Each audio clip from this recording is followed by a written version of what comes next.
My name is Marissa Copley, and I will be focusing on the topic or discipline of guidance in the book Spiritual Classics.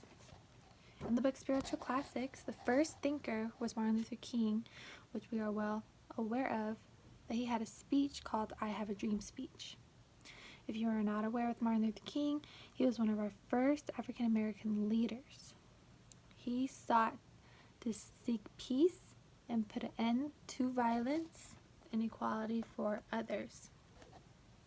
He had a huge impact on the civil rights movement, and he gave his speech in front of the Lincoln Memorial, where he was unfortunately assassinated in the 1968.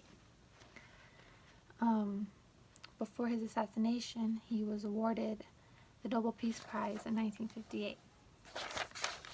Martin Luther King was ambitious, and he sought guidance among others, and in order for him to have such an impact on the white community, he had to share his personal experiences, the way he was brought up, his personal experiences of what he has witnessed, his personal experiences of how members of the Black community have been treated.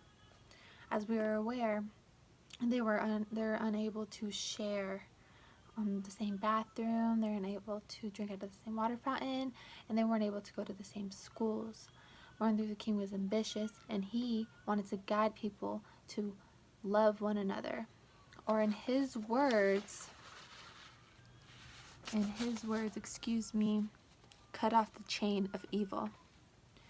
Martin Luther King taught us to believe that God will guide us to pray that justice will be done, righteousness will stand. Martin Luther King advocated love and nonviolent action, insisting that such action was courageous and will work better than any violent protest. He believed that if he gave a peaceful speech, it would be more beneficial than starting a war, more or less, of showing violence, because that's what he wanted to put an end to. So he didn't want to be violent to be heard. He wanted to show love to be heard. He described love to be one of our great instruments and a great weapon. He immediately came home, entering the front of the house, and noticed that there was 500 to 1,000 people that were hearing him and that supported him. Hundreds and hundreds of people were still gathering and saw that there was still violence, it was still a possibility. Martin Luther King eventually guided people to love one another. He guided people to see each other for who they are and not for their color. In other words, aside from Martin Luther King, among the speakers upon guidance, interior conversation was a phrase that was mentioned by 4 of the great speakers.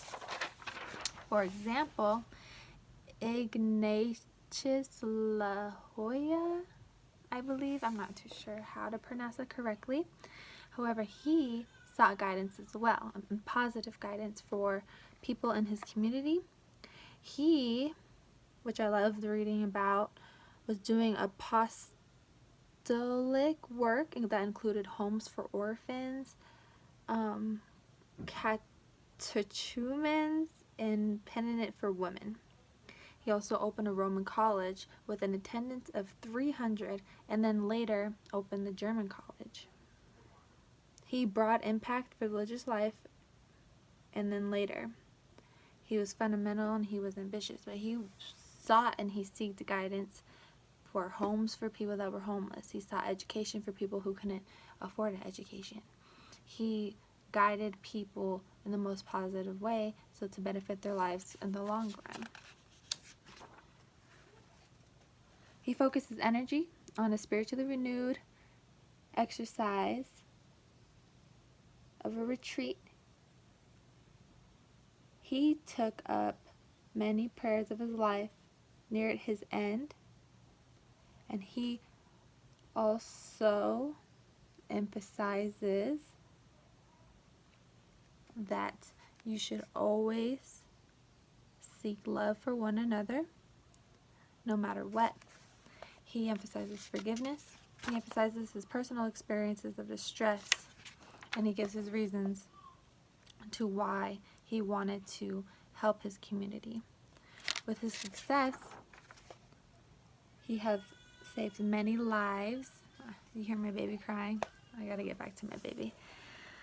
However, the discipline of guidance can go a long way. If you stay disciplined, you can conquer your dreams. If you stay disciplined, you can guide hundreds of thousands to make a positive impact.